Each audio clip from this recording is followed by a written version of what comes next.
galing dito sa Bluetooth, ang negative niya ay pumunta dito sa negative ng kabilang speaker, tapos yung positive niya ay pumunta dito sa kabilang speaker.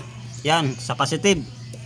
Tapos dito sa gitna sa negative, sa positive dito sa kabila, negative naman dito sa kabilang speaker. So series connection. So ang labas niyan ay 8 ohms. Yan. So ngayon mga idol ay magko-connection tayo nitong ating bagong setup. So ang gagawin natin dito mga idol na connection ay series connection. Dahil ito ang ating speaker ay tag 4 ohms ang bawat isa. Yan o, ang impedance niya ay 4 ohms. So kapag pinaralel natin ito mga idol ay magiging 2 ohms siya. Which is hindi siya kaya ng ating amplifier. Dahil itong ating Bluetooth amplifier ay ano lang ito, 4 to 8 ohms lamang siya. 4 to 8 ohms lang ang kanyang kaya. So kapag pinaralel natin ito ang ating speaker ay magiging 2 ohms siya. So ang gagawin natin dito mga idol ay isi-series connection natin siya para magiging 8 ohms ang ating dalawang speaker na ito. So ang tanong dito mga idol, paano ba ang connection or simpleng connection ng ating series na ito para magiging 8 ohms itong ating tag 4 ohms na speaker na ito. 4 ohms magiging 8 ohms ang kanyang impedance, which is kaya ng ating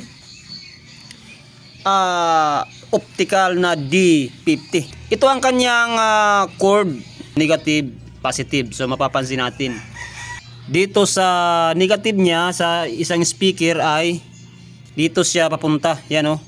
So ang kasama niya ay nandito sa positive dito. Yan. So papunta siya dito. Ayan o. Tapos itong positive dito sa kabila ay pumunta siya dito sa, ayan o, negative dito sa kabila. Yan. So galing dito sa positive ng isang speaker ay pumunta siya dito sa negative ng isang speaker. Yan.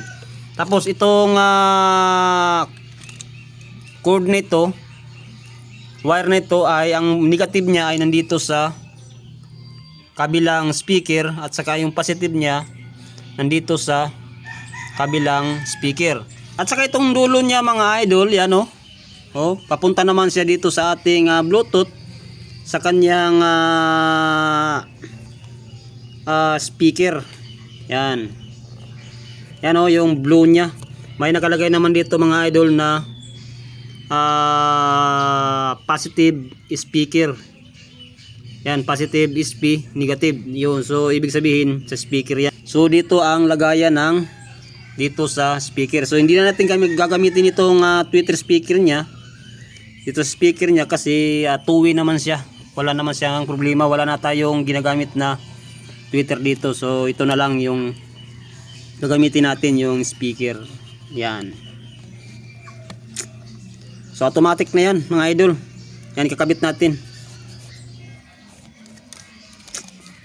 So yan na mga idol, nakakabit na. Yan.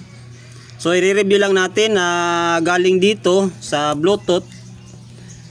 Ang negative niya ay pumunta dito sa negative ng kabilang speaker. Tapos yung positive niya ay pumunta dito sa kabilang speaker. Yan, sa positive. Tapos dito sa gitna sa negative, sa positive dito sa kabila, negative naman dito sa kabilang speaker. So series connection. So ang labas niyan ay 8 ohms. Yan.